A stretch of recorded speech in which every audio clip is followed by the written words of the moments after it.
আমরা সদা জাগ্রত রয়েছি।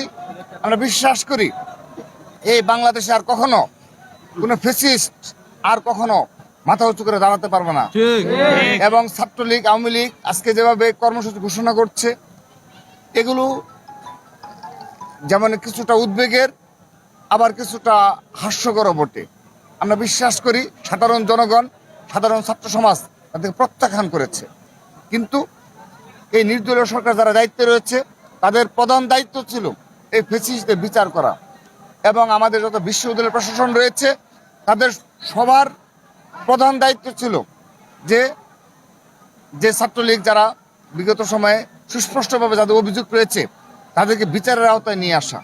কিন্তু আপনি লক্ষ্য করে দেখেন, ঢাকা বিশ্ববিদ্যালয় সহ বাংলাদেশের একটি শিক্ষা প্রতিষ্ঠানেও আমাদের মাননীয় উপাচার্য মহোদয়রা তারা এই ছাত্রলীগকে বিচারের আওতায় নিয়ে আসতে পারেনি, এবং তারা সে ধরনের কোনো পদক্ষেপ গ্রহণ করেনি।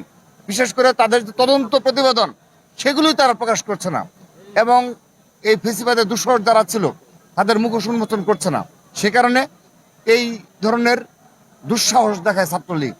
এখন পর্যন্ত সারা দেশের জনগণ তাদের প্রত্যাখ্যান করেছে, তারপরও তারা প্রতিবেশী রাষ্ট্রে অবস্থান করে এই ফেসিস্টরা এই ধরনের কর্মসূচি ঘোষণা দুঃসাহস দেখায়। সে কারণে আমি আবারও আহ্বান জানাচ্ছি, অনতিবিলম্বে তারা এই বিশ্ববিদ্যালয় প্রশাসন সহ এই নির্দলীয় সরকার তারা দ্রুততম সময়ে দৃশ্যমানগতভাবে বিচারের আওতায় নিয়ে আসবে ফ্যাসিস্ট ও খুনিদের।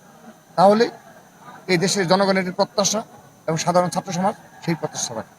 অবশ্যই আমাদের যে সকল নেতাকর্মী ভুল করবে, তাদের কোনো ক্ষমা নেই।